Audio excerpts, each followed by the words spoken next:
You are now tuned in to a Talk and Shop Patreon community podcast. This is the BumpNFeed.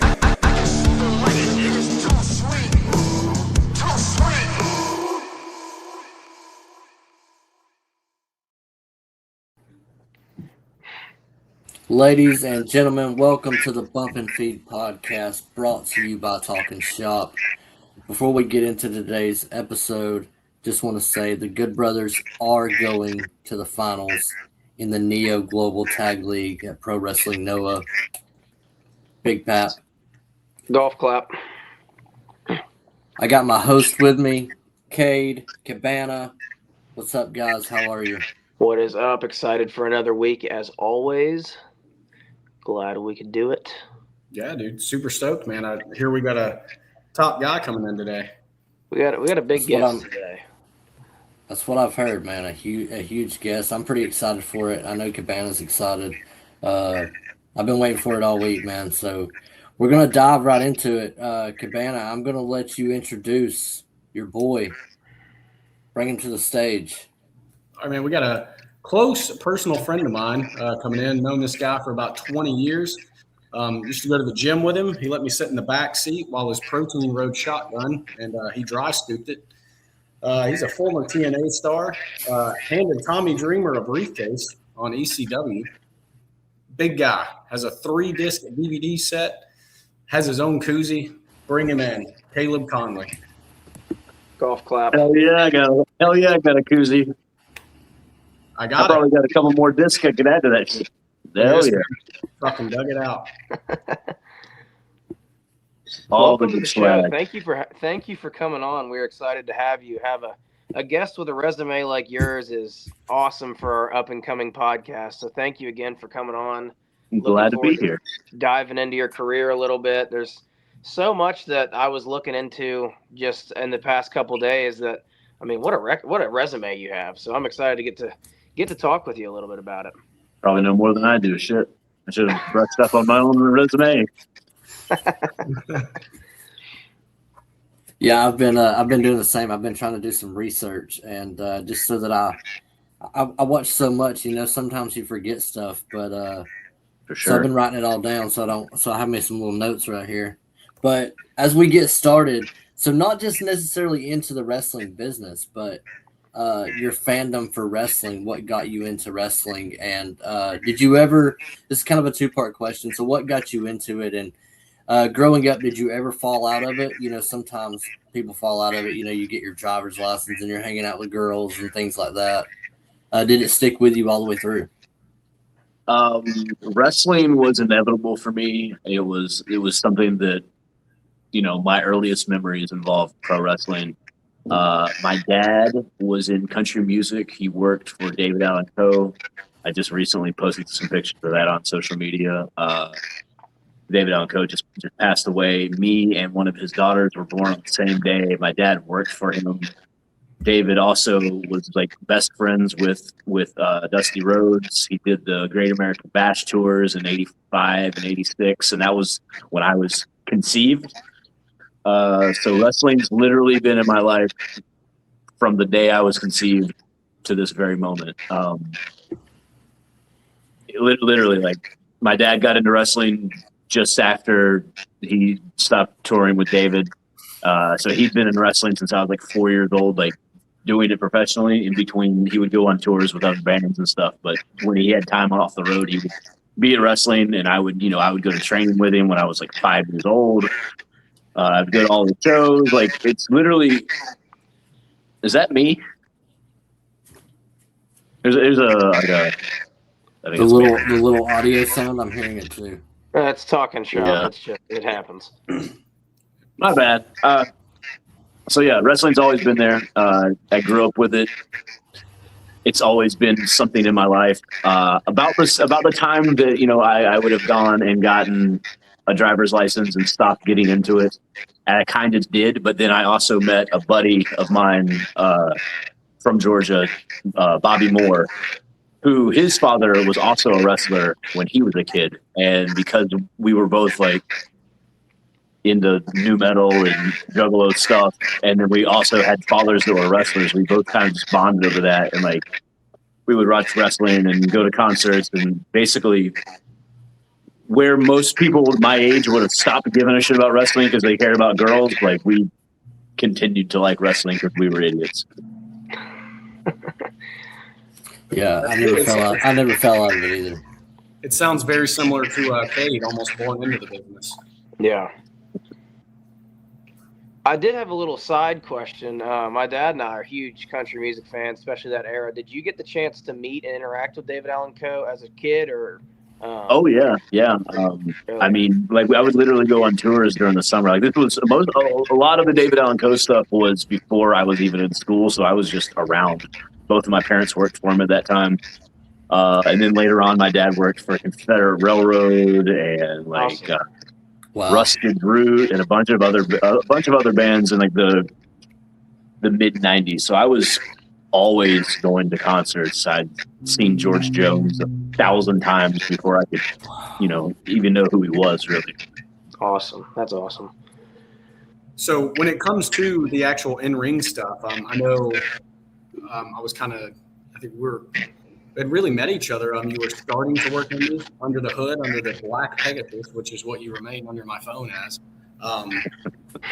You were trained by Murder One, right? Kind of walk us through that and like how you got started, actual getting in the ring and not just, kind of tagging along with your dad. So yeah, Murder One trained me for the most part originally, but at the same time, I was going to a school in Canton, Georgia. It was ran by Rob Adonis and Glacier. So I was going there, and then there was the WWA 4 school in Atlanta, and I would go down there, and I would work with Curtis Hughes and a lot of the guys that were there at that point. But then Murder One did most of it, and my dad in Murder One used to be a tag team for years and years. So I'd known Murder since I was in 6th grade. I think like probably 5th or 6th grade. So like I always known him, and he was still around, wrestling. He's still around now. He was still around at that point. So me and my buddy Bobby, like basically right after high school, we would get in everywhere we could. We started the first place we ever went actually was this. It was Rob Adonis' Christian wrestling school. And my dad had like called ahead. He knew Rob a little bit and was like, "Hey, my son and his friend want to get into wrestling." And they like, I guess the wires were crossed there, and they thought that we had already trained some. And this was like day one. We just helped. We went to a show. We set up some chairs. They got us in the ring. And they're like, "Okay, well, what do you know?" And then like, we don't know shit. Like this is day one basically. And I don't know, like maybe they were doing the old school thing where they try to beat you up. And like I remember Colt Derringer gave me this clothesline and just like destroyed me. And then they were like, "Oh, you okay?" And I think they were expecting me to just be like, "No, let's fuck this shit. I'm out of here." But like I just got right back up and like, "All right, let's fucking do it again, man." And then like it slowly started drifting off, and then they slowly started to be like, "Well, obviously you guys aren't trained." I was like, "Yeah, dude, that's what we said. Like we came here because we wanted to learn to train. We wanted to get into it." But after that, everything was good. It sounds similar to the story we have on another episode with Bryce Cannon about the little bit of the early the beat down, trying to, I guess, break you into the business the harder way, I guess. Yeah, we kind of caught like the tail end of that. Like there's no way you can get away with doing that kind of shit these days, but 20 years ago, you could still get away with beating a dude up a little bit. Definitely.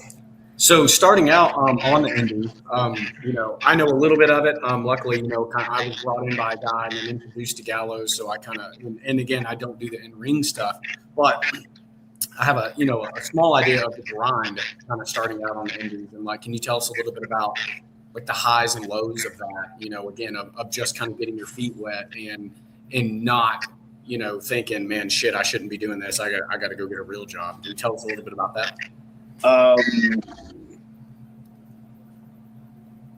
It was like when I first started training, like I since I'd been around it basically all my life, but I played around in the ring, but I was never like properly trained. It was just like a little kid doing shitty C's in a ring. I was lucky enough to get that. So I knew a little bit.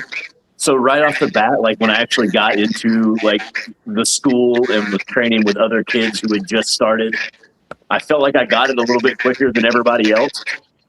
So that was like a high. But then it was also this point, like, I feel like when things come to you too easy sometimes, like you get a little bit better, and then all of a sudden you just kind of like stop getting better because you're already better than everybody else and there's no one else to like push you forward even more. So I felt like I got into that. And then after so about 2 or 3 months in, I felt like I got into this slump where I was like, I'm not getting any better. I used to be a lot better than these kids that I was in the ring with. And now not so much. Now they're catching up to me. And I didn't like that feeling. So that was kind of the low, but like I was never to that point where it was like, I've got to just quit this and, be a regular person and get a real job. Like I would have regular jobs, and it would basically just, I would be at that job until they told me I couldn't have off on X Friday or Saturday. And I'd be like, well, sorry guys, I got a wrestling show, so see you later. That was the way my real job life always went. And did you start out under the hood as the Black Pegasus? Yes, I started out. So back in the day, I don't know if any of you guys remember this. There used to be a strip club in Atlanta called Pinups, and they would have wrestling there on Wednesdays and Saturdays. I don't remember this. I'm too young. I still can't get into a strip club. He probably wasn't born. No, I tried to get you into that place. I'm pretty sure I tried to get you to ref there. Did I not? Me? No, fucking Me? this Cabana boy bitch. Maybe. I don't recall this because I feel like I would have jumped on it, but I'm sure I would. I'm pretty sure none of us were 21. I'm pretty sure me, you, and Megan, and like one of her friends, and maybe Chris at one point came with us. I feel like I tried to bring everybody up there eventually, and I would just hand whoever I was with a ref shirt and go, "He's with me," and then they would let us in. But I feel like at one point it didn't work anymore. Anyways, I forgot where I was going. Where was the story going? You were talking about starting out as the Black Pegasus. I'd asked you. Oh yeah, Black Pegasus. So the pinup strip club. I tried to be Black Pegasus there, and the guy who ran it said he just made a bunch of jokes at me because I was a little skinny kid and I was under like a superhero costume basically, and he told me I couldn't do it. So my first matches weren't as Black Pegasus, but then like every National Guard Army show and fair show and whatever I did, it was Black Pegasus, and that was because I was a giant Chris Benoit fan who was Pegasus Kid and Black Tiger who was Eddie Guerrero, so they just combined them. Awesome. Yeah, I was kind of like looking at watching your matches and stuff over the years. It's kind of like you were in that era almost of like that early Ring of Honor, and that you're kind of ahead of your time in the sense of your in-ring work.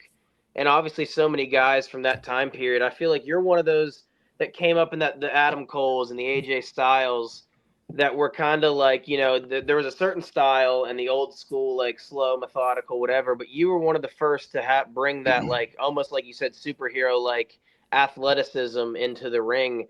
So how was it in that time? Like the Jimmy Wang Yangs and the AJs and the Adam Coles, like just those uber athletic guys that you guys were just really, I think, ahead of your time.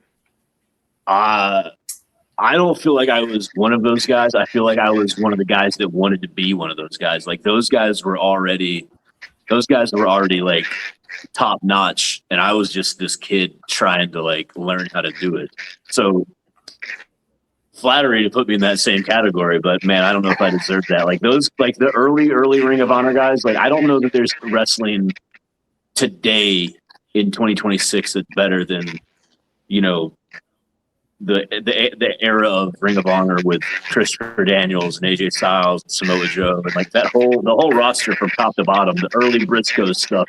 All those guys, man, those dudes can work their asses off. And I don't even know if it's marketable to be that good of a wrestler these days. I feel like you want to do your couple cool little signature things you do, but I don't know that anybody really wants that good of a match anymore. It's crazy. Like you go to an indie show, and a match goes longer than like 10 or 12 minutes, and people are just like on their phones bored to death.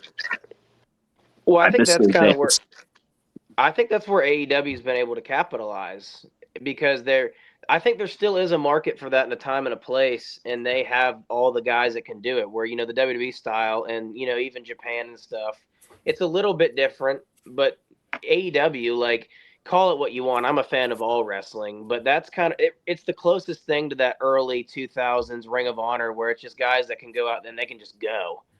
and you're going to see stuff you've never seen anywhere else. Oh yeah. The AEW roster, like it's definitely they are trying to build upon what the early Ring of Honor, the PWGs. That there was this era where there was like all these like super indies, and everyone was drawing good, and everyone had like incredible rosters, and everyone every week was doing just insane shit that you've never seen before.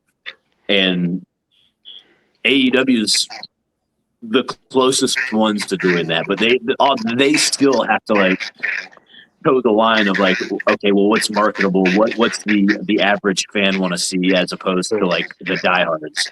So I think they're doing a very good job of like walking that fine line. Absolutely. As you were talking about when you were in the early days of Ring of Honor, you wanted to be in that class of these guys, like the Briscoes and people like that. What kept you going like through that? Just made you not want to give up and just work through the grind. I've been having that conversation a lot lately, and I've not really come up with the greatest answer other than I don't know that I'm good at anything else, so I better continue to get better at this. Like, if I was to quit wrestling, I have absolutely no idea what I would have to do. So like, it's like I better make money doing this, or I'm going to be homeless. Yeah. And I got this whole gym garage I got to keep up. I got to keep up with that, so I got to keep making these towns. Well, I've seen a ton of your work, man, and you're amazing in the ring. I went back. Cabana sent me yesterday the match with Jeff Hardy. I went back and watched that last night, and man, that's been obviously some years ago, but man, even like your new stuff now, you still got it, dude. You're still going strong. Appreciate it, man. The stuff that I've been doing recently at JCW has been like some of the most fun stuff I've ever gotten to do. Like, I feel like it's complete. It's the things that I like had in my head as like a 16-year-old that I wanted to do as a wrestler. It's just unfiltered me. It's just I get to do whatever I want. The crowd there, they just bounce right off you. Like I haven't been in front of too many crowds in my life, no matter how big, 10,000, 250 that have been good as the JCW crowds are like on a weekly basis. And how is it working? Just a question for me. A genius like Vince Russo, like how is that? He's incredible to work with. Like everyone has their own ideas that they put in their head about how he is, and maybe he's different to other people. But for me, what I've seen in the JCW locker room, he's literally a genius. Like, you don't have to like every single one of his ideas. I get that. Like, nobody's perfect. Nobody's every single idea is perfect. But the way that his mind thinks, and like, he can be 2 or 3 weeks into a storyline and realize maybe this isn't what I was going for originally. And then he'll be able to like back engineer the story to go back to where he wants it to be. I've watched him do that. And I've watched him just take guys who didn't have a ton going for them. I mean, maybe they're good workers. Maybe they have a cool character. They just didn't really know how to get it across to the online community or, the TV world. And he's very good at like being able to pull out like, this is what you do different than everybody else. So this is what we need to like. We need to shine a light on this portion of who you are because that'll get you over. He's amazing about doing that. How did you end up with JCW? Because I know, so we've known each other, like I said at the beginning, probably close to 20 years now. And my recollection of our first meeting, you had actually come to one of my Screaming Emo Band shows with Ryan for the sole purpose on shitting all over all of us.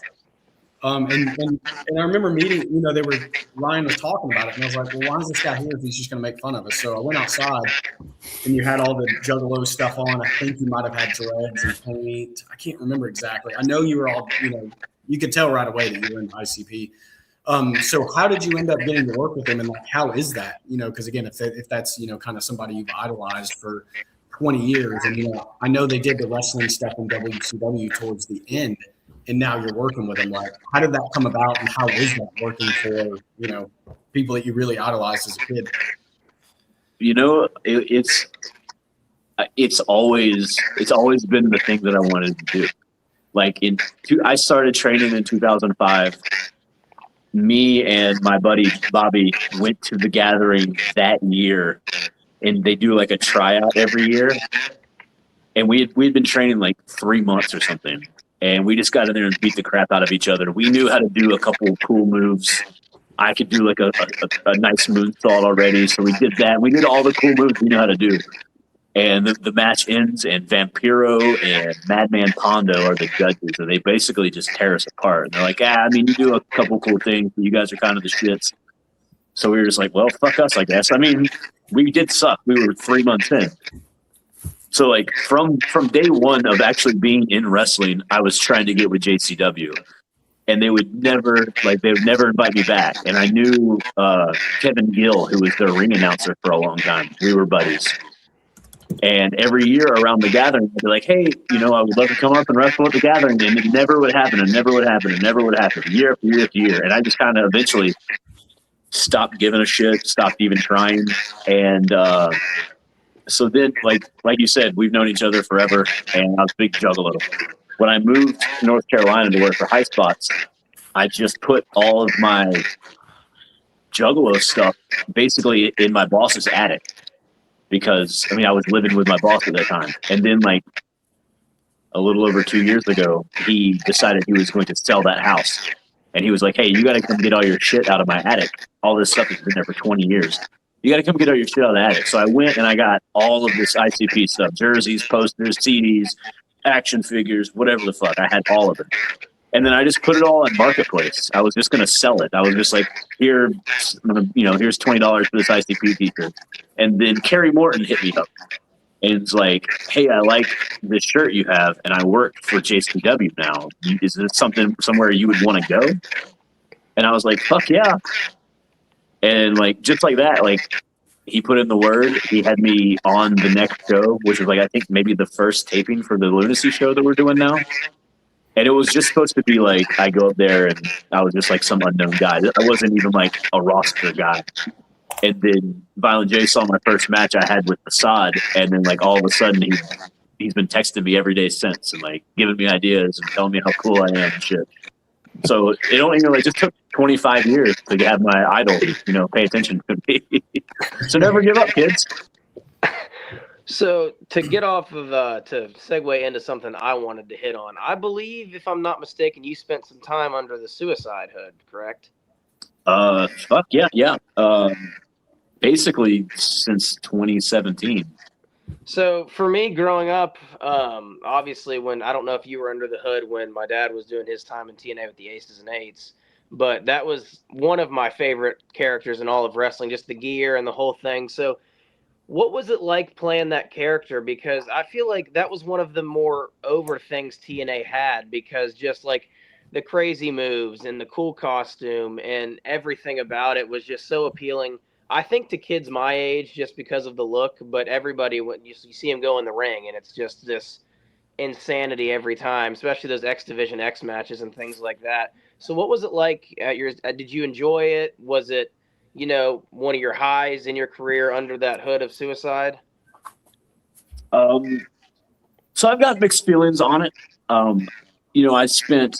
I signed with TNA in 2016, so it would have been probably TJP when your dad was there with Aces and Eights. Okay. It was me the second time he was there, with him and Chad.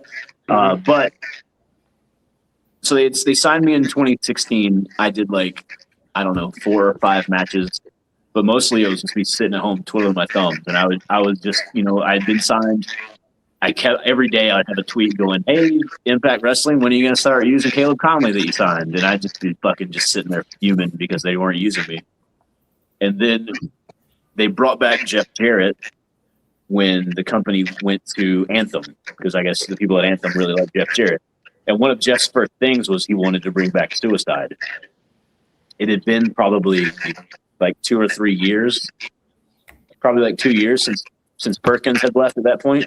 Mm-hmm. And they wanted someone in it. And it was basically Sanjay Dutt calls me up and was just like, hey, would you want to be under the Suicide mask? And I was like, well, that means I'm going to be on TV, right? And he was like, yeah. And I was like, that means you're going to book me, right? And they're like, yeah. I'm like, well, then fucking do whatever you have to do to let me wrestle for TNA. Like, I signed a contract here. I want to work here. So that's how it started. They were always very wishy-washy about what to do with me because the name, I guess, I don't know. Like it felt like they had an idea for me at first, and then it just kind of all went downhill. So I was there and I was doing Suicide, but it wasn't. I never really got like a good story run out of it. But that being said, I did get to tour in Australia. I went to England a couple times. I was in India as Suicide. So like, I got to see a lot of the world just because I was wearing that mask. So I have nothing but good things to say about it at this point. Do you think that like a shift in times and stuff, the Suicide thing kind of not faded out, but because of the name and the more focus on mental health and all of that, and the change to Manic, I think. Do you think that kind of was like a shift in the character? Because you have the Suicide name, and then I remember there was a time period where they were kind of weird about using it because the term now it's a heavy term for a lot of people, and you don't want to advertise it as much. Do you think that kind of hindered maybe the character today and like going forward for TNA? Oh, absolutely. With the last time I was there, it was during COVID time, so we were doing like empty arena stuff, and we had filmed like a 6-way scramble, Suicide and Black Bruce. I can't remember who all was in it, but it was a 6-way match, and they were filming it for like a pay-per-view that was going to air in a month. And in the time between doing the match and it airing, Daphne, who I also dated for 3 years, killed herself. So the company was going to do a tribute show to Daphne.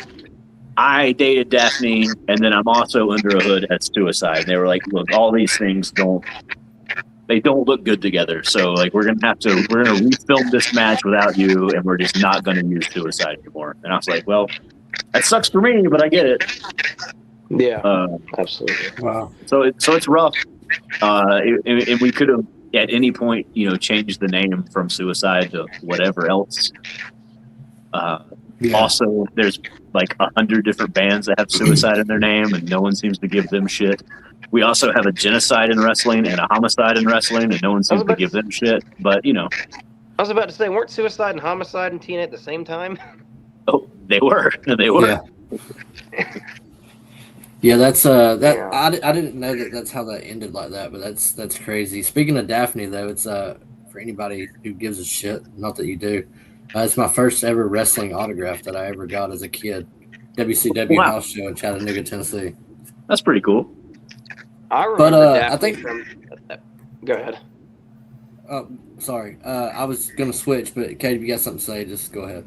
I was about to say, I remember. I think she was actually pretty close friends with my dad throughout their careers, and they. I remember that there's an iconic moment, at least in my mind, of that Monsters Ball match when she goes to that barbed wire, the piece of wood, I think, and I always remember that from TNA. It's one of the first things that always comes to mind when I think of TNA for me growing up is that moment her at the Monsters Ball.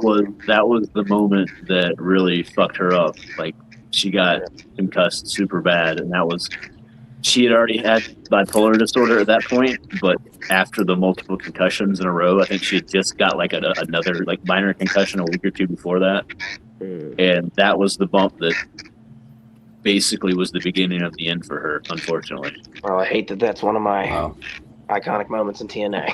I mean, it's an iconic moment for everybody. It always gets brought up, but I try to be nice about it, but at the same time, I'm like, everything was all downhill from that point forward. She never fully recovered from that. And that's something that people probably don't want to hit on or talk about, but it needs to be talked about because sometimes the truth people don't want to highlight the bads. But that's what comes with professional wrestling, and when people aren't looking, I think, or looking at your health and stuff as priority, things like that can obviously happen. So it's important, I think, that things like that are highlighted, even though it's hard to talk about at times. Yeah. Yeah, and to switch gears, not to stay, kind of off of a low note and kind of get on a high note. I know you've worked with tons of people. Drew McIntyre, Tajiri, Luke Gallows, Adam Cole, Jeff Hardy, Matt Hardy, Kevin Steen. One of my favorites though that I've seen of yours is working with Rey Mysterio. I was a big WCW cruiserweight kid. So, is there any stories on the Rey Mysterio match or, a good road story, during that time you got to work Rey? Man, working Ray was crazy. I've got several Rey Mysterio stories actually. So so the first time I wrestled him, it was definitely the best time. We were at this minor league stadium, and there's, I don't know, like 2,000 people there. It's a really nice crowd. A main event against Rey Mysterio, like it's boyhood dream shit. And I'm off selling merchandise before the show. He's obviously got a mile-long line of people getting his autograph. I go to the back about time the show starts. I'm looking for Ray. He's still off signing autographs. Second match goes on, still signing autographs. I think there's 6 matches altogether. I think it's 3 matches, intermission, 3 matches. So about the time intermission comes on, he comes to the back. And we talk for a second, we introduce each other, and then he's like, okay, I gotta go. He's got like one of his buddies that is from the area. So then he goes off and comes out with his buddy. Intermission ends. He comes, 4th match, no Rey Mysterio. 5th match, we are next match, and I have not said one word to the greatest luchador who's ever lived about what we're gonna do in this match. About the time the 5th match comes on, he walks to the back, he puts on his pants, he puts on his mask, and then he's like, tell me a couple things, and he's got a couple ideas, and I'm like, hey, Ray, how about we do this? And he fucking loves my idea. And like about that time that he loves this idea, I hear the bell ring. I'm like, oh, well, let's go to the fucking ring. Let's see if we can have a decent match with Rey Mysterio, who I've been talking to for literally 5 minutes now. And we go out, and the match is fucking killer. It's amazing. It's like one of the best matches of my career. Maybe it's just because it was Rey Mysterio or whatever. But we had this badass match. And then the promoter books it like 4 more times. So like now I'm like, I think me and Rey Mysterio are like best friends. So I'm at TNA, and Scott Moore comes up to me and he goes, hey, we've got a show that we want to use you on in Mexico on this date. And I looked at my phone, and it's a day that I'm supposed to wrestle Rey Mysterio in fucking New York. And I'm like, hey, I'm sorry, but I just can't do it. I'm already booked to wrestle Rey Mysterio. So I go over there for that show, and it's like it's a good crowd. There's probably 1,000 people there or so, but it's like a taco festival. So it's not even like everyone's a big wrestling fan. They're just there for like some celebration. So I have another match with Rey Mysterio. It goes pretty good. It wasn't as good as the first one, but it went pretty well. And then the next time I go to TNA, Scott Moore comes up to me and he goes, not a lot of people turn down Triple Mania. And I just like, my heart sinks. I'm like, what do you mean turn down Triple Mania? And he's like, yeah, that was the booking that we wanted to book you for. And I go, you motherfuckers didn't say that. You just said you had like some show in Mexico. Like, so I turned down the biggest show in Mexico. They didn't say that. The biggest show. So Andrew Everett ended up getting my spot because of that. So hope you enjoyed Arena Mexico and 50,000 people or whatever it was. Wow. Yeah, Well, at least that's you crazy. got to wrestle Rey Mysterio. Multiple times. I did. The last time, it was really bad. It was me and what was John Morrison's tag partner's name in Eminem? Joey Mercury. Yeah, Joey Mercury. So it was me and Joey Mercury against Rey Mysterio and Flip Gordon. And Ray had just signed to go back to WWE. And me and Joey Mercury do this tag spot. and fucking Rey Mysterio tears his pec, or his pec, or his tricep, or something. He tears something. He had just signed a WWE contract that week. This was going to be his last match on the Indies, and then I didn't do it. It was Joey Mercury did it. I didn't do it. I didn't hurt Rey Mysterio. I'm telling you that. But I didn't get to wrestle him again after that. Unfortunately. Wow. Cabana, you wanted to touch on something? Yeah. I don't overstep you. No, you're good. Do you road stories? You know, I know you just told your Mysterio stories, but do you have any good, like, funny road stories? It would be great if, and if you got to tell more than one, that's cool. But you know, we all know, you know, the traveling I've done with Cade and Gallows and Chad and Scotty and people like that. Like, obviously, we all love the in-ring, we love being at the shows and shit like that. But the best stuff, in my opinion, and the most fun I have is just riding these hour-long journeys throughout, you know, rural Georgia, listening to these guys tell stories, and then just, again, the funny shit that happens. You know, me and Cade in the car, we've only been riding a couple shows, 2 shows together, but us and then Silas Vane, his friend Brody, is just goddamn comedy gold. So What's going I on don't know here? if you guys see who just popped in at the bottom. Look who it is. What's that big ass head down there? We got I to run didn't in. know this was the Caleb Konley episode. I would not have interrupted. Come on. Great. This guy's got 20 years of amazing stories, 20 years of career, 20 years of things I can't talk about.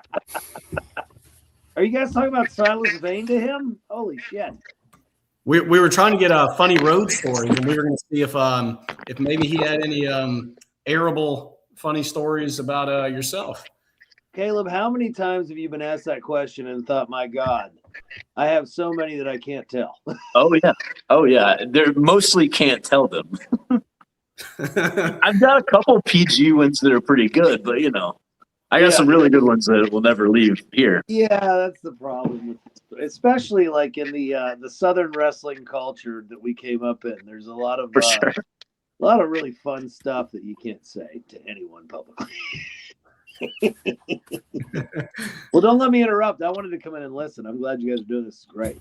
So one I just had with your dad about a year ago, we were on a show in West Virginia, and it was at like a fucking festival. And we get there, and there's like no locker room for anybody. There's no seats. There's nothing. The show is in the middle of a rodeo arena. Well, why would They have us all get in the back of this guy's truck, and we're having a parade down through downtown. we did a parade? We worked the parade. Yeah, we worked the parade. We're fucking all waving and doing shit, and no one gives a fuck about wrestling. It's Hopefully you'll like, come see the wrestling. Oh, you don't care? All right. Well, we're here anyway. not one person. We finally get done with the parade, and about the time we get done with the parade, it starts to fucking rain. Dude. So then there's like, I think we were doing 5 matches, and then I think whoever was supposed to go last, probably your ass, decides he's going first to beat the rain. And Shane goes, I need to get you in the ring because you just came off TV and they need to see you. And I go, Shane, it's pouring down rain and there's nothing but mud around the ring. And he goes, oh, I don't care what you do, just get in it. and well, that's what we did. And then I did my match, and I think you guys came out next. So they needed to see you as well. Yes. I'm literally like, maybe I can go to the table for a second, and I can see the lightning bolts, and I'm going, ah, boy, this reminds me of being on my old metal boat back in the day that was worth nothing, and it was just full of metal, and we didn't want to go home, but the lightning was in the sky. Like something bad's about to happen. Yep. Luckily, I got it in and out of there in like 4 minutes or something, and no lightning was strike. Okay, the great Reggie was on that show. That was my man. Yes, he was. They give him a thumbs up. I'm sure Caleb's seen his promo. I've seen multiple promos. I sat backstage at Extra Talent with him all day, and the whole time I couldn't figure out if I was like in the middle of some rib or something. Like I didn't know if that was just really him, or if this was some fucking character he puts on. I know the family, and I said, Reggie, you have to stop telling those jokes, and you have to stop talking because these guys don't like. I didn't want to say I don't know what's wrong with you because there's nothing wrong with him. He's just a little socially inept, but he's a great kid. And he's got a great heart. But I mean, and I told him that, and I walked away, and I wasn't in great favor with WWE at the time either. And I walked back not 5 minutes later with a coffee in my hand, and he's got all the security guys, not the WWE security guys, the building security guys around. And he's trying to teach him a magic trick, and I go, he's going to need a couple years. This is not where we need him to be. But I saw him. It couldn't have been more than 6 months ago. It seems like he's gotten himself in really good shape too. He's gotten in really good shape. He's well traveled, and you cannot ever say about Reggie that he doesn't put his best foot forward and try. He's just Reggie, and I love it. And I said he'll either shock us all and become Danhausen, or he'll be an obscure guy who loves wrestling, and both are okay. That's 100% fine. Fair enough. Yeah, it's true. Right? Well, not to step on you guys' heels, but we did want to ask we had going before we got our surprise here. But we I'll ask as you're both here right now. But we do a question. We're starting to do a question every week, and I know all the wrestling podcasts, Van Vliet, they ask the Mount Rushmore of your favorites, but we don't want to follow the same format of everyone else. So I'm going to change it up a little bit. What is your Mount Rushmore of your biggest inspirations of why you got into wrestling and how you developed like who you are in the ring? Obviously, Dad, you're a big guy. Everybody's different. So what's your Mount Rushmore of your biggest inspirations that kind of shaped who you are in the ring? Dude, I want to hear Caleb first. He's the featured guest, and I think that Caleb is a really one thing that people don't say about Caleb. He's so capable in any role he gets put in.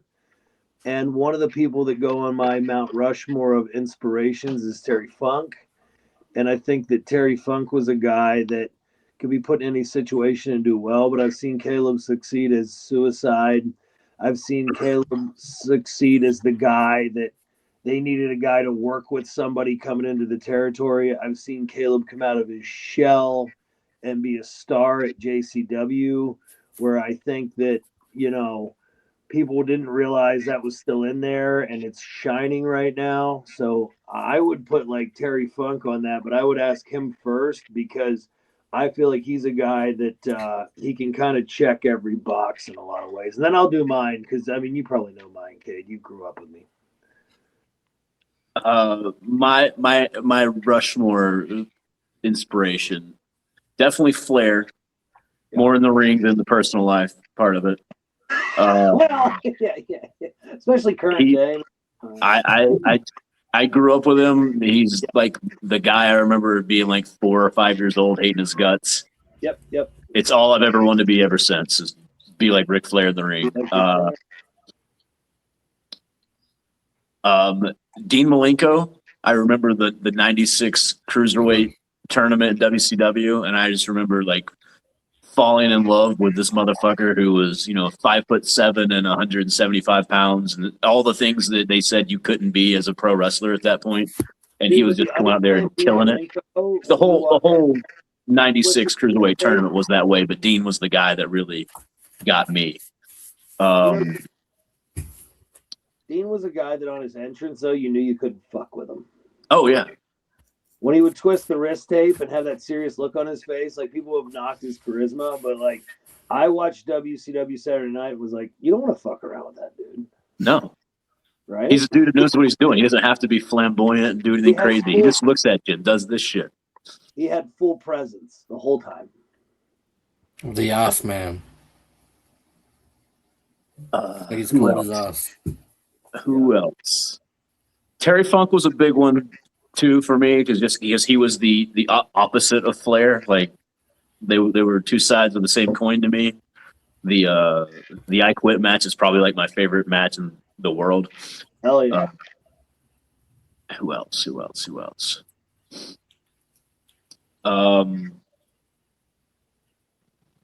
Probably Jeff Hardy, which is like a weird one for me because I don't say it much, but as a kid, as a 14-year-old watching Jeff Hardy, like, that dude was insane. He still to this day does crazy shit all the time. And I got just him he was probably like 21 at the time too. Just absolutely fucking crazy. The beginning of the Jeff Hardy era. Okay. Yeah, even Will of the Wisp. I was in the crowd as like a 6th grader watching Will of the Wisp and Surge wrestle each other. Like I got to see some pretty cool shit. That's awesome, dude. Omega, baby. Hell yeah. Right.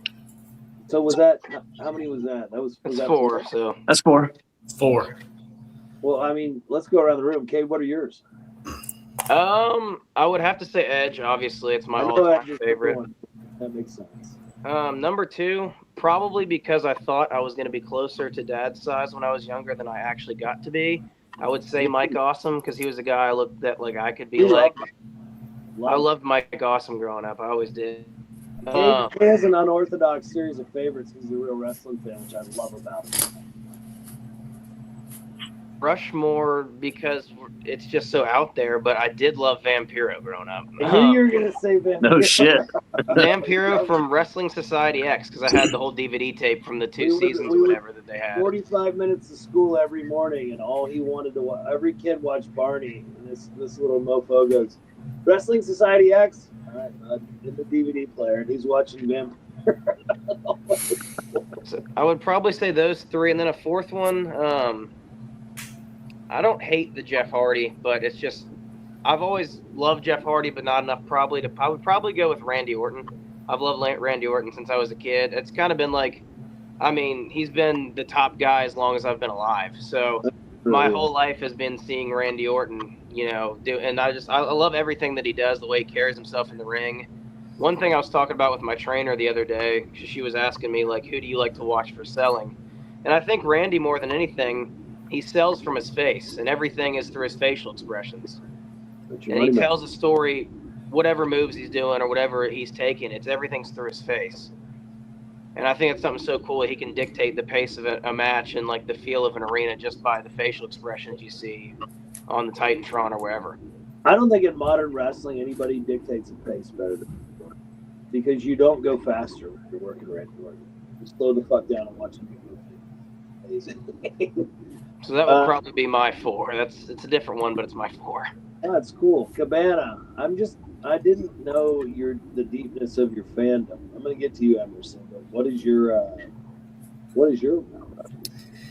Yeah, so if I'm going 4 as far as inspiration, it's always going to be Bobby Eaton, number 1. Love beautiful Bobby Eaton. That's great. That's a great one. I remember. I think the first time I came over to the house you're currently in, you and I were sitting in your hot tub, and I was asking you anything I could about Bobby Eaton. Yeah. I was saying I love Bobby Eaton, I'm sure. I love that guy. I tell you, I hate it that he has no merch. No one's capitalized on that. But I love Bobby Eaton. After that, Bret Hart. I remember being a little kid and just loving Bret Hart, man, when I was little. And I remember watching him on, the Channel 99, the Scramble paper. That me, you, and Caleb are try to catch one. I love Bret Hart, and then because I do the managing thing, I want to throw one in there, and he's my all-time favorite, and I think he's, in my opinion, probably the best all-around performer in professional wrestling ever, and that would be Bobby Heenan. Oh, hell yeah.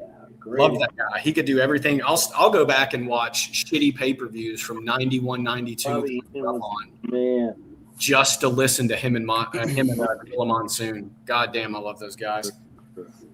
And then the last one, another, kind of dating myself and showing how Southern I am, but I loved watching and still go back and watch a lot of Brad Armstrong matches. Oh, dude, yeah. You can't beat Brad Armstrong with a stick. No. I always thought, like, Brad Armstrong was so underutilized, but if you could have put Road Dogg's on-screen persona into Brad Armstrong, you would have the greatest money-making babyface of the 20th century. For sure. That family, they had such depth. And, like, I don't think that, especially, today, not a lot of people, unless you got some age on you, really remember them. And I wish there was more stuff out there, documentaries or, WWE would do something with all the footage they have and really showcase that family and how good that they truly were, outside of the one that most people, your average fan knows Road Dogg, but beyond that, not many people know how good the rest of the family was. Brad was awesome. Scott was a good worker. Steve Armstrong was a good worker before his medical stuff happened. We were lucky enough to get Brad They flirted with him being in developmental and teaching us a little bit. And like every day Brad would come in, everybody was glued to the ring. And that didn't happen in those days because we just, we're doing a lot of squats and bumps. But Brad was the man. It was awesome listening to him. Right. Emerson, what is yours? Because we got to get back to Caleb Konley. They have a guest, and mine's real short, so I'm gonna go Rey Mysterio, Ricky Steamboat, Sting, and Razor. I mean, you can't beat that with a stick, can you? No. I think before we do dads, let me try to predict it and see how many I get right. You know one of them. I'm going to say Terry Funk, Hulk Hogan, Jake the Snake. And the fourth one's a little tricky. I'm Scott Hall. Man, that's really good. But, we did this on our own version of Talking Shop, and I was the only guy who can't give an honest answer because I'm an indecisive fuck. I got like 6 favorites, and they're all of them fall in line with what you said. But like when I was like 14 or 15, and I really discovered outside of like WWF, WCW, and ECW, like the first time I really got into the tape trading nerdism, going to these indie shows and learning about stuff outside, and I saw Bruiser Brody in All Japan, I was like, holy shit.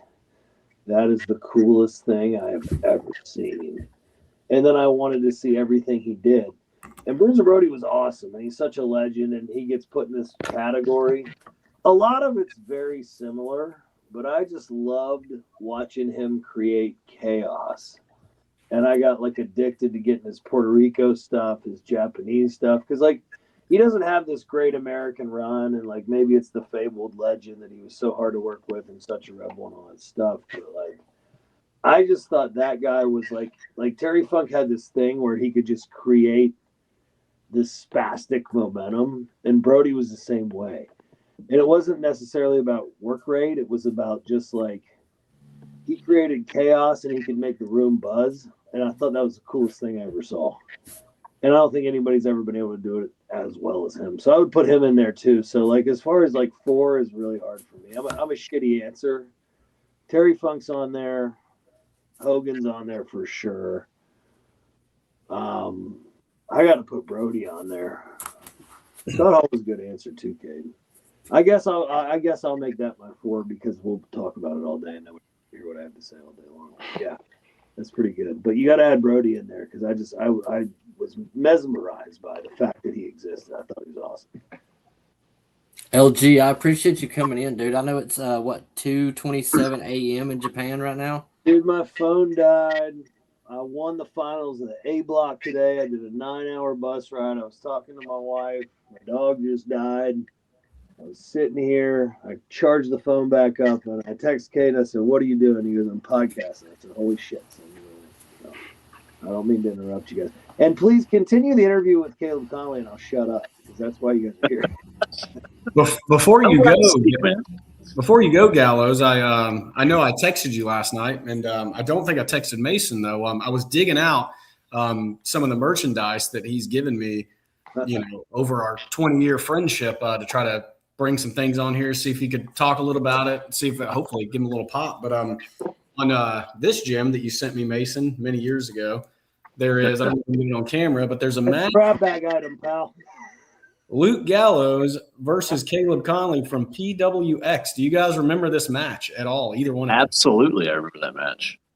I do remember that match, and I remember the DVD, and then I thought about the match, and I remember, I think, if I'm right, and tell me if I'm wrong, maybe I was home from Japan, and at the time PWX was like the hottest indie in the South, and you were the guy there, and we did this match where we fight all over the place and throw chairs at each other and created chaos. And I just remember it being really fun. I don't remember how good it was, but I remember it being enjoyable.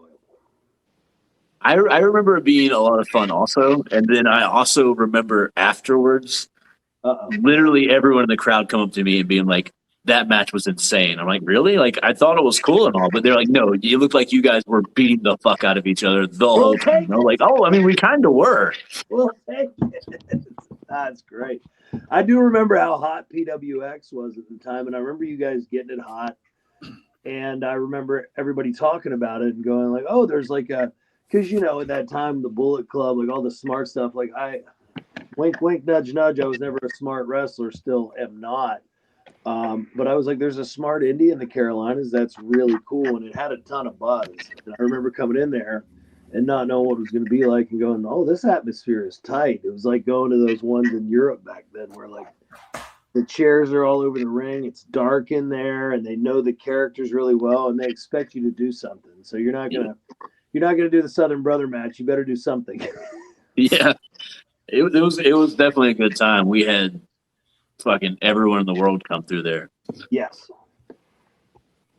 Adam Page and Cedric Alexander were there every time I was there. It's such a fucking killer atmosphere. So has anybody asked Caleb about how he became Suicide yet? Because I don't know that. I'm curious about it, and I do. You did ask him? Yeah, we dove into Suicide. Yes, You already dove into Suicide. Okay, yeah, because I think that's super interesting. I think that he did such great justice to Suicide because you got big shoes to follow when you have to step into that. For sure. That sucks. I tried being the fake Kane. I did it for 5 weeks. I got to wrestle Christopher Daniels. It was supposed to be me and Christopher Daniels in a singles match in Australia. You wrestled Christopher Daniels? Yes, Suicide wrestled Christopher Daniels, but then it got turned into a three-way last minute because Jay Lethal had a concussion. So then they added the third member to the match, who was Ryback. What? Suicide, Christopher Daniels, and Ryback. How the fuck does he end up in there? Pro wrestling. I bet it was actually awesome though, because you guys. It was pretty killer, honestly. Yeah, I bet it was. Like, people want to say shit about Ryback, but I had nothing but fun with him that whole week. When Ryback's on and he's being Ryback, I mean, he was a Goldberg of a generation for a short period of time. Can't deny that. So it's fun. Great shit. You mentioned the PWX stuff, LG. I'm gonna throw up, one of the items I found in my storage. I love this great 3-disc set. Hell yeah. Konley, Heir to the Throne. I still have it, all 3 discs. Never been watched. And it has a bunch of PWX on here. And I sent it to Cade. I sent it to Emerson yesterday.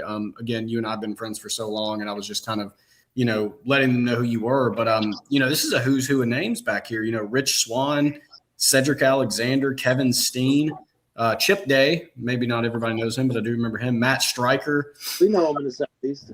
I'm sorry? I said we know him in the Southeast well. We do. I'll tell you, and again, there's more. Adam Cole. Mikey Whipwreck, Tajiri, when you had the 704 with Cedric Alexander. The big thing that popped me, again, being an older guy, the Piper's Pit with Bruno Sammartino. Can you tell us about that at all? Oh, man. So High Spots was doing a convention in Canada. Okay. And I had just so happened to get tasked with basically being Roddy Piper's errand boy that whole weekend. So I'm driving from the hotel to the arena. I'm helping him, sell autographs and shit. And then, we start to talk. Yeah. And he's just like, "So you're a wrestler?" And I was like, "Yeah." And he's we're going through it. He's like, "It's really awesome that you're like taking such care of me and, helping me out so much. I really appreciate that. I want to give back to you." And we're on this legend show. There's like a ton of people on this show that are way more deserving. But then he's like, "You helped me out, so I want to do a Piper's Pit with you." And I'm like, "Okay, that's fucking amazing. Like, I don't even know what to say. Yeah, of course I want to do that." And then he's like, "All right, so you're going to wrestle and then you're going to lose." It was like a 3-way tag or something. And I take the pin and I'm getting out of the ring pouting. And then like, here comes Piper's music. And then he's like kind of making fun of me, but trying to console me about losing the match. And then like out of nowhere, he brings out Bruno Sammartino. And I'm like, what? I'm just like, he had told me like kind of what was going to happen beforehand a little bit. Like he said that Bruno was going to come out there, but we didn't have like any talking points. There was no bullets. It was just, I'm going to do what Roddy Piper does, and you're going to do what you do, and Bruno's going to do what Bruno does. And I'm like, okay.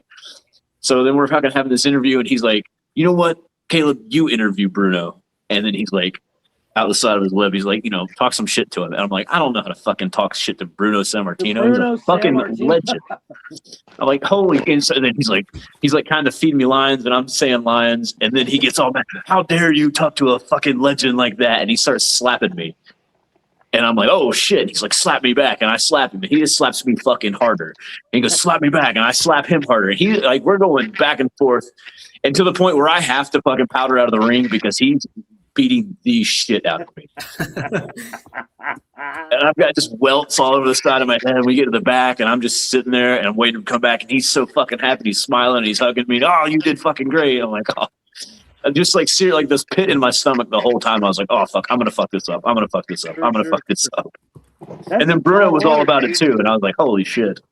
Those aren't names of your generation. That's like, that's two top guys from the two previous generations. Yeah, right. And like Piper, I'd been around him all weekend, so I kind of got to deal with him. But man, Bruno's like on a whole different level. I don't know how to talk to him. Bruno's in the Smithsonian to us. Yeah, right. It's crazy. We're gonna throw up our. I got one more to throw up for Caleb here. Do you remember this? Yeah, man. What? Yes, I do.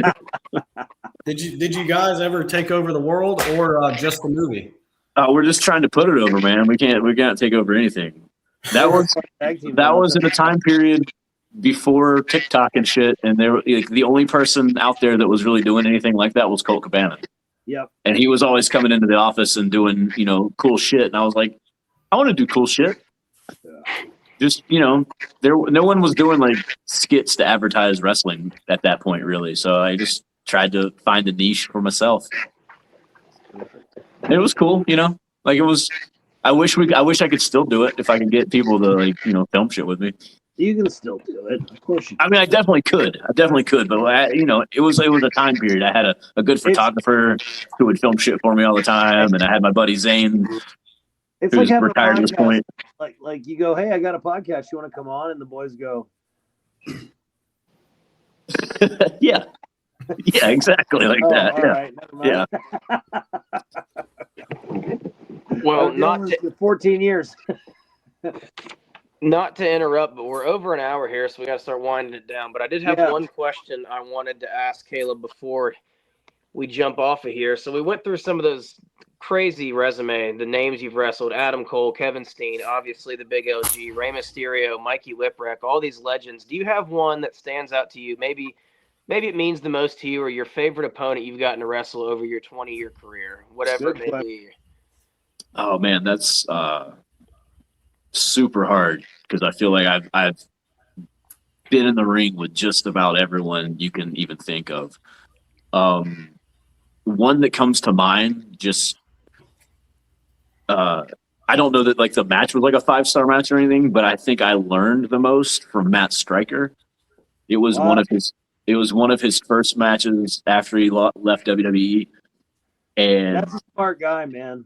He knows his shit. We had a really good match, and it was like as we were having the match, he was teaching me, like not even just like he would be like, all right, now sell a little bit longer, and then he would kind of like, while we're in the middle of the match, like explain to me why I needed to do this and why it made sense and shit. And like I just the control to be able to like put on a really good match and then also like teach a match at the same time. Like it goes beyond like walking and talking. Like he was doing some crazy shit, and ever since then, like I've gotten to share a locker room with 1,000 times, and he's always got just nuggets and nuggets of gold that I think everyone would benefit from.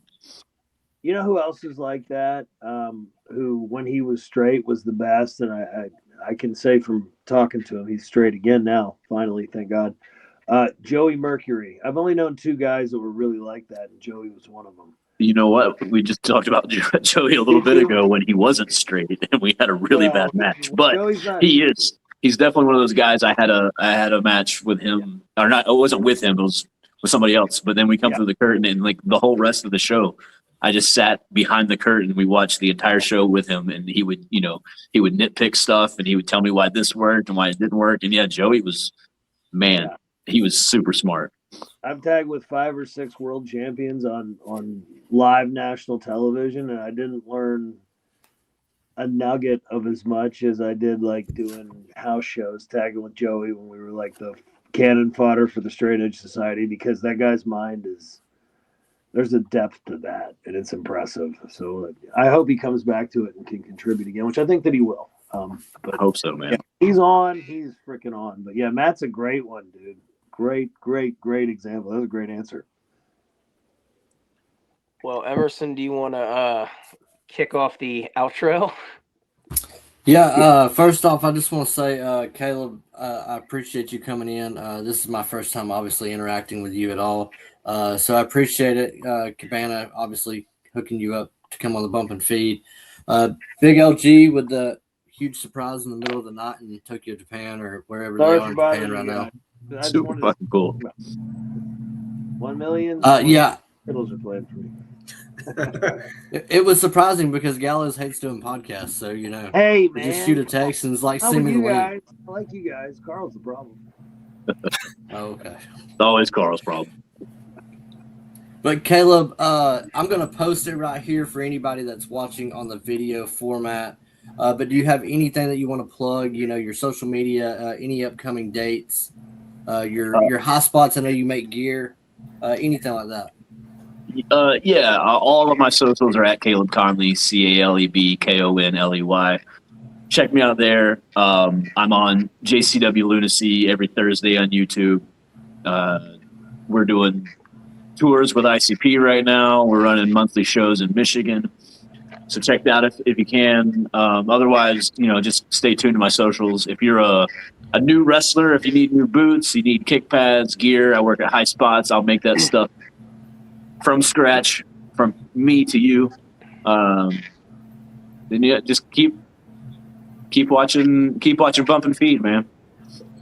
I got to text Caleb Konley. These boots I ordered from this guy in Pakistan smell so bad on this tour. I literally go, I got to talk to somebody like that. I'll be texting. Well, look, you come on the Bump and Feed, and then you sell Gallows a pair of boots. So it's a double win. Okay? We can hook him up. There's your payday. Oh, come on, you sons of bitches. All right, guys. Thanks for listening to the Bump and Feed. This has been an amazing episode. Until next time, for me, the host, Emerson, my amazing co-host, Cade, a.k.a. CJ Gallows, Cabana Boy. Can I say see you something guys real next- quick? Can I say something Come real on. quick? Jump in. Cabana Boy, Cade, do what you just watched Caleb did. Where can they find the two of you, and where will you be appearing next? We do that all the time. We didn't get the Iggy to do it. Well, you don't need the motherfucking Iggy. It's your show. All right. Well, like I say every week, guys, on Instagram @_CJ Gallows, Twitter CJ Gallows, Facebook. I am in a battle right now with the people at Facebook to change from Cade Hankinson to CJ Gallows. We are working on that. But if you can find me at either one. Everything I'm doing. Dad and I got some big tag matches coming up on the Georgia scene in the next coming weeks. But other than that, everything I will be doing will be on those social media platforms. So, Cabana Boy, take it over. Yeah, so my next big one is July 11th at Lariato Pro Wrestling. I will be there. No telling what all I will be doing. I will be there behind the tables, helping out Big LG. You're going to be doing more than that. I'll be away in New Jersey at Gremlin House Wrestling. God bless you. And we also need to get Caleb Konley to Lariato. That reminded me. Fuck yeah, we do. We do. We've known each other for 20 years. 100%. We need that. We've never worked together, so that would be a blast. As far as my socials, it's my shoot name, which LG, who I've known for a long time, has recently learned is yesterday. Is Andrew Hess 86. It's up on the screen. You can follow me there. Didn't see that coming at all. And then follow the Bump and Feed podcast page on Instagram. Thank you. 100%. For the Bump and Feed, for CJ Gallows, for Emerson Pendergrass, for the Cabana Boy, for the legendary man who took over Suicide and ruled it and runs the pro wrestling world, Caleb Konley. I am the Big LG Doc Gallows. Thank you for listening to the Bump and Feed.